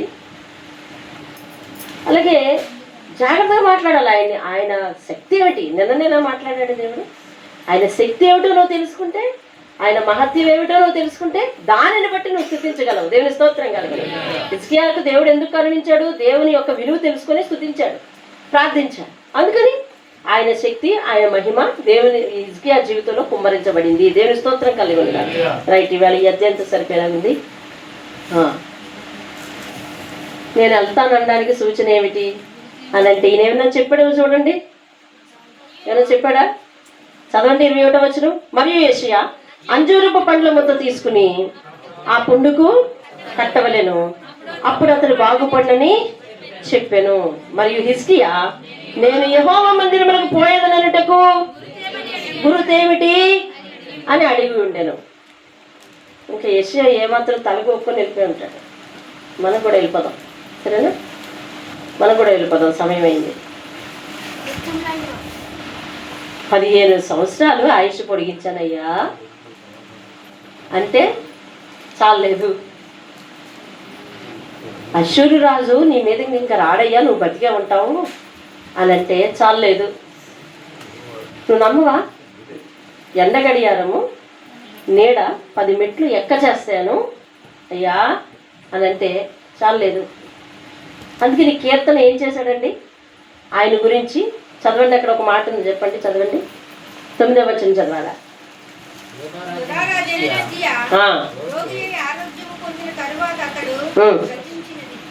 ఏం చేశాడు? ఏం చేశాడండి? రచించాడు అంటే రాశాడు. రాయడమే. రచనా కౌశలం చాలా మందికి ఉంటుంది, కానీ అది మనసులోంచి రాలేదు ఇతనికి. రచించాడు, బాగానే మంచి పదార్థాన్ని రచించాడు. అర్థమైందా? ఏది? అంతకుముందు మీకు దేవుడి గొప్పతనం తెలియాలంటే 2 అడ్రస్లు చెప్పాను. ఎవరైనా ఒకళ్ళు చెప్పండి, చదువుకున్న వాళ్ళు ఎవరైనా. దేవుని యొక్క గొప్పతనం తెలియాలంటే మీరు 2 చోట్ల చదవాలని చెప్పాను. అది అంటే ఎవరు చదవలేదన్నమాట. మీ అందరికీ దేవుడి పేరిట శుభవందనాలండి. నిర్గమకాండం 15వ అధ్యాయం చదువు. నిర్గమకాండం 15వ అధ్యాయంలో ఒక మాట చూపిస్తాను. ఈ పద ఇవన్నీ పరిశుద్ధాత్మ చెప్తున్న సత్యాలు ఇవి. లేకపోతే నేను ఎక్కడ నేర్చుకుని రాలేదు. మనలాంటి జ్ఞానం లేని వారికి దేవుడు 15వ అధ్యాయం 15వ వచనం 15వ అధ్యాయం 1వ వచనం. అప్పుడు మోషేయు ఇశ్రాయేలీలు యెహోవాను గూర్చి ఏం చేశారండి? వాళ్ళు ఏం చేశారు? రాశారా? రాయిలా వారి నోట స్తుతి వచ్చేసింది అంతే. దేవుని స్తోత్రం కలుగునుగా. నిజమైన రక్షణ ఆనందం హృదయం నుంచి వచ్చేస్తుంది అంతే. ఈయన రచించి బుక్లో పెట్టుకున్నాడు. పాటను కూడా పాడలేదండి. పాడాడా? పాటను కూడా పాడలేదు. మనందరం పాటలు పాడడానికి చాలా తాపత్రయపడుతున్నాం కదా. పాటలు అందరికీ అవకాశం దొరకట్లేదు. ఎప్పుడు ఆ దివ్య నవ్య విజయ సత్య వాళ్ళేనా అనుకోకండి. ఈ 40 దినాలు ఇలాగే ఉంటుంది. తర్వాత నీకు అవకాశం వచ్చినా అవకాశం రాకపోయినా ఇంటిలోనైనా నువ్వు పాడేటప్పుడు ఒక్క పాటైనా చాలు, దానిలో అర్థాన్ని హృదయపూర్వకంగా గ్రహించి పాడాలి. అది దేవుని స్తోత్రం కలిగి. ఆవిడెవరో ఉండేది, ఎవరు సతీశాల నానమ్మ. ప్రతి పాట పుస్తకం ఎక్కడ తిరుగుతుందో తెలుసు ఇక్కడ అంతే. ఏదో ఒకసారి చూడకుండా ఒక పాట పాడు, ఎవరికి రాదు. పాట పాడేయ అంటే నేను ఇవాళ పుస్తకం తెచ్చుకోలేదా? సెల్ ఫోన్ తెచ్చిన వాళ్ళు అలా అనరు. డాంబికంగా జోబులో సెల్ ఫోన్ తీస్తారు. తెలుసు, గూగుల్ కొట్టు, టైప్ చేయి నీ పాట పేరు, అంతే వచ్చేసింది, నిలబడి పాడేస్తారు. అర్థమైందా? ఆవిడ ఎక్కడ తెలుస్తుందో తెలుసా? పుస్తకం హృదయంలో తెలుస్తుంది. ముసలి ఆవిడ. నేను చాలా సంఘాల్లో చూస్తా ఉన్నాను. ముసలి వాళ్ళు పాట పాడమంటే పాడుతున్నారు. పాడకపోయినా మిగతా వాళ్ళు పాడతారు చూడండి, వాళ్ళతో పాటు గొంతెత్తి కలిపేస్తున్నారు అంతే. ఏమండి? ప్రతి నోరు పాడుతుందండి కొన్ని చోట్ల. అది శబ్దం పైకి లేచిపోతుంది. కారణం ఏంటో తెలుసా? హృదయపూర్వకంగా పట్టుకుంటారు కొన్ని పాటలు. అంటే కొన్ని పాటలు మన నిజ జీవితానికి అర్థం పట్టేలా ఉంటాయి, కొన్ని పాటలు మనకి సమాధానం ఇస్తున్నట్టు ఉంటాయి. ఎందుకు కీర్తనలు పాడాలి? అసలు ఎందుకు కీర్తనలు పాడాలి? మనము మందిరానికి వెళ్ళి కీర్తనల యొక్క సాదృశ్యం ఏమిటి? దేవుని హృదయార ఆరాధించటం. దేవుని స్తోత్రం. నీ హృదయం దేవునితో కనెక్ట్ అవ్వాలంటే అందులో అర్థాన్ని గ్రహిస్తేనే కదా కనెక్ట్ అయ్యేది. లేకపోతే వాళ్ళు ఇంగ్లీష్లో ఆరాధన చేసినా, హిందీలో ఆరాధన చేసినా ఒకటే, నువ్వు చేయకపోయినా ఒకటే, అంతే. అర్థమైందండి? మనకు అర్థమయ్యే భాషలో దేవుడు తర్జుమా చేశాడు, అవునా? మనకి బైబిల్ అర్థమయ్యే భాషలో తర్జుమా చేయడానికి ఎంతోమంది ప్రాణాహుతి అయిపోయారండి, తెలిసిన ప్రాణాలను అర్పణ పెట్టేశారు, వాళ్ళ కుటుంబాలను వదులుకున్నారు, తెలుసా? అందులో విలియం కేరీ ఒకడు కదా. అతని ఇల్లు, అతని గ్రంథాలయం అంతా కూడా నిప్పు పెట్టేశారు. అర్థమైందా? బైబిల్ తర్జుమా చేయడం అంటే వాళ్ళు ఎన్ని కష్టాలు పడ్డారు, ఎన్ని ఉపవాసాలు ఉన్నారు, ఎన్ని ఆకలి భరించారు, ఎంత నిద్రలేని పరిస్థితి భరించారు. ఈవేళ మీరు నిద్ర లేకుండా చదవండి అని అంటల్లా, నిద్ర లేకుండా చదివే వాళ్ళు కూడా ఉన్నారు. కానీ నిద్ర లేకుండా చదవనట్లు మామూలుగా కూడా మీకు బైబిల్ చదవడం అలవాట్లేదు. మామూలుగానే మీకు బైబిల్ చదివడం అలవాట్లేదు. నిజంగా ఆ బైబిల్ తర్జుమా చేసేటప్పుడు విలియం కేరీ యొక్క కష్టాలు చదవాలండి.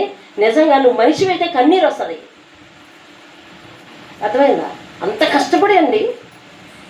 ఇవాళ నీ హృదయం మీద చేసుకొని చెప్పు, బైబిల్ తీసి అన్నాళ్ళైందో.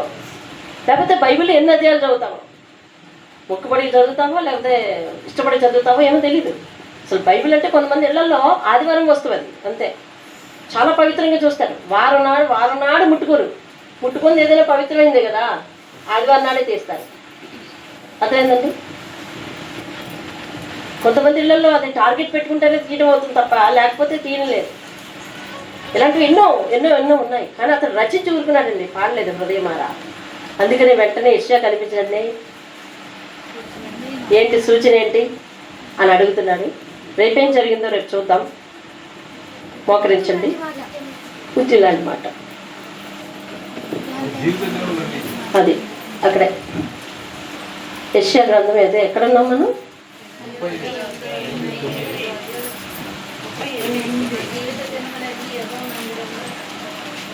17వ వచనం అండి నేను పెట్టుకున్నది, దేవుడు నాకు ఇచ్చింది. మిక్కుటమైన ఆయాసము నాకు నెమ్మది కలుగుటకు కారణమాయను. అంతే, చాలు. మిక్కుటమైన ఆయాసం అనగా మన జీవితంలో ఒక కష్టము మన జీవితంలో దేనికంటండి? నెమ్మది కలుగుటకు కారణమైనట్టు. దేవుని స్తోత్రం కలుగును గాక.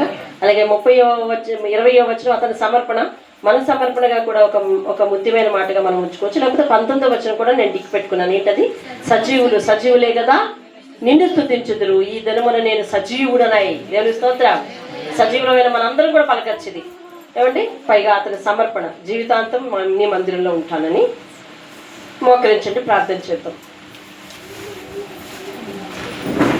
హిజ్కియా సందేహానికి, హిజ్కియా సూచనకు యెషయా సమాధానం చెప్పాడా? చెప్పలేదా? రేపు కలుద్దాం, ప్రార్థన చేసుకుందాం. హిజ్కియా జీవితాన్ని బట్టి నీతో దేవుడు ఏమేమి మాట్లాడాడు? దీవిస్తే దీన మనసు కలిగి ఉండు, ఆశీర్వదిస్తే ఆత్మీయతను వృద్ధి చేసుకో, చేసిన సహాయాన్ని బట్టి సమర్పణ నేర్చుకో, ఇచ్చిన తలాంతులను బట్టి తల వంచుకొని జీవించు. ప్రార్థితం. పరిశుద్ధుడా, నీకు వందనాలు. నీ బంగారు పాదాలకు స్తోత్రాలు చెల్లిస్తాను. అతడు అన్ని కష్టాలు తీరిపోయిన తర్వాత నిన్ను మర్చిపోయాడు. అయ్యా, నీవే మరలా నీ సేవకులు పంపించి అతడికి కబురు పంపించావు నీ తట్టు తిప్పుకోవటానికి. అతడు వెంటనే స్పందించి నీకు ప్రార్థన చేశాడు. నీ మనసు కలిగిందయ్యా. ప్రార్థనకు వెంటనే, కన్నీటి ప్రార్థనకు జవాబిచ్చే దేవుడు అని. అయ్యా తండ్రి, నాయన ఎవరైనా నీ తట్టు తిరిగి ప్రార్థించి వారికి నీకు ఉన్న అడ్డుగోడను తీసేస్తే నువ్వు కనికరించే దేవుడు అని, మనసును తెలుసుకొని మా జ్ఞానానికి తగినట్టుగా సమాధానం ఇస్తావని, మా స్థాయికి దిగిపోతావని అతడు సూచన అడుగుతాడని తెలిసి సూచన నువ్వే అడగకుండా ఇచ్చావయ్యా. దీపం ఉండగానే చక్కబెట్టుకోమన్న సంగతి కూడా గొప్పగా మాట్లాడినావు మాతో. అతడు రచించి ఊరుకున్నాడు, స్తుతించలేదు. అయ్యా తండ్రి నాయన, వాళ్ళందరూ ఇచ్చిన రక్షణను బట్టి ఎలుగెత్తి పాడారంటయ్యా, స్తోత్రాలాపన చేశారు. కానీ నాయన ఇతనైతే రచించి ఊరుకున్నాడు. పైగా తండ్రి నాయన ఎంతో ఆత్మీయ లోతుంది అతనికి. మృతులు నిన్ను స్తుతించలేరు కదా, నా సమాధి నిన్ను స్తుతించదు కదా, సజీవులే నిన్ను స్తుతిస్తారు కదా. ఈ దినమున నేను సజీవుడని నిన్ను స్తుతిస్తున్నానని చెప్పాడు. అవును తండ్రి, సజీవులమై ఉన్న మేమందరం కూడా నిన్ను స్తుతించడానికి సహాయం చేయండి. వాక్యాన్ని ధ్యానించడానికి, చదవటానికి కూడా అందరి మనసులు ప్రేరేపించండి అయ్యా. నీ వాక్య సత్యాలను మేము గ్రహించి నీ వంటి ఏంటో మేము మరింత తెలుసుకోవాలయ్యా. నీ వంటి ఏంటో మేము మరింత అయ్యా జ్ఞానం పొందాలి. మా హృదయమారా నేను స్తుతించాలి అయ్యా. అయ్యా తండ్రి నాయన, మా జీవితాలలో ఏదైనా ఇరుకులు, ఇబ్బందులు, కష్టాలు, నిందలు, అవమానాలు వస్తే నీ దగ్గర వెంటనే మోకరించి మాకు నీకు అడ్డుగోడగా ఏదుందో అది తీసివేయాలని నువ్వు మాట్లాడిన విషయాన్ని మేమందరం మనసును పెట్టుకోవడానికి సహాయం చేయాలి. ఏ ఒక్కరు ఏ వాక్యం మర్చిపోకుండా ఈ 40 దినముల ఈ ప్రస్థానంలో నీవు మాట్లాడే అతి విలువైన మాటలు సిద్ధపాటు చేసుకోవటానికి మా మనసుని అవి మర్చిపోతే ఇక మేమేం సిద్ధపాటు చేసుకుంటాము. అయ్యా తండ్రి నాయన, మాకు నీకు మధ్య ఉన్న గోడలను తీసివేయడానికి సహాయం చేయండి. పాపికి దేవునికి మధ్యన గోడను నువ్వు తీసేసావయ్యా. మేము కృత్రిమంగా మళ్ళీ తీసుకొచ్చి పెట్టుకుంటామంటే అది నీకు కోపాన్ని కలిగించేది కనుక మాతో మాట్లాడావు. అట్టి ఆత్మీయ స్థితిలోనికి బిడ్డలందరూ ఎదగటానికి సహాయం చేయండి. మరి ప్రతి కష్టం వెనుక అతను ఒక చక్కని సమర్పణ అయ్యా తండ్రి నాయన. వారందరూ యుద్ధం గెలిచిన తర్వాత కానుక రూపంలో సమర్పణ చేసుకున్నారు ప్రజలందరూ. అలాగే హిజ్కియా మరి నోటితో చేసుకుంటున్నాడు జీవితాంతము, జీవిత దినములన్నీ కూడా నీ మందిరంలో నేను వాయిద్యాలు వాయిస్తాను అని. తండ్రి నాయన, దయచేసి మా అందరిలో అట్టి మనసు దయచేయి. వెంటనే స్తుతి చెల్లించే స్థితి, నీకు సాగిలపడే స్థితి, సాక్షిగా నిలబడే స్థితి, సమర్పణ చేసుకునే స్థితి అందరికీ దయచేసి మీ నామానికి మహిమ తెచ్చుకోమని. ఈ ఇంటి వారి విషయంలో కూడా నిన్న కష్టాలు పడ్డారు, ప్రాణాపాయ పరిస్థితుల నుంచి బయటకు వచ్చారు. ఇంకా సంపూర్ణంగా నీ తట్టు తిరిగి నీకు వారికి అడ్డంగా ఉన్న ప్రతి విషయాన్ని తొలగించుకొని నీకు సాగిలపడి సాక్షిగా నిలబడడానికి సహాయం చేయండి. ఒక సమర్పణతో నాయన అయ్యా, మాకు ఇబ్బందులు, కష్టాలు వచ్చినప్పుడు నీ విషయంలో మేము చేసిన పరిచర్యని జ్ఞాపకం చేసుకుంటున్నామని, వ్యక్తిగతమైన భక్తిని కూడా చూస్తున్నామని అయ్యా తండ్రి. లేఖనాలు చెప్తుంటుండగా పరిశుద్ధాత్ముడు వాటి యొక్క అంతరార్థం మాకు వివరిస్తుంటుండగా విన్నాం నాయన. దీవించి ఆశీర్వదించి ప్రతి ఒక్కరట్టు గ్రహించి ముందుకు వెళ్ళడానికి సహాయం అనుగ్రహించమని యేసయ్య అతి శ్రేష్టమైన నామంలో బ్రతిమాలుకుని అడిగి వేడుకుంటున్నాను పరమ తండ్రి. ఆమేన్, ఆమేన్. యేసు రక్తమే జయంసులు, రక్తమే జయం ప్రవేశంలో సంపూర్ణ విజయం కలుగును గాక, అపవాది క్రియలకు అనంత నాశనం కలుగును గాక. ఆమేన్. తండ్రి అయిన దేవుని ప్రేమ, కుమారుడైన యేసుక్రీస్తు వారి యొక్క కృప, పరిశుద్ధాత్మ యొక్క అన్యోన్య సహవాసం సదా మనకి తోడై అనేక ఆత్మీయ సత్యాలు నేర్చుకున్న ఆత్మీయ సత్యాల వెంబడి మనల్ని నడిపించును గాక. ఆమేన్. అందరికీ దేవుని పేరిట వందనాలు తెలియజేస్తున్నాను.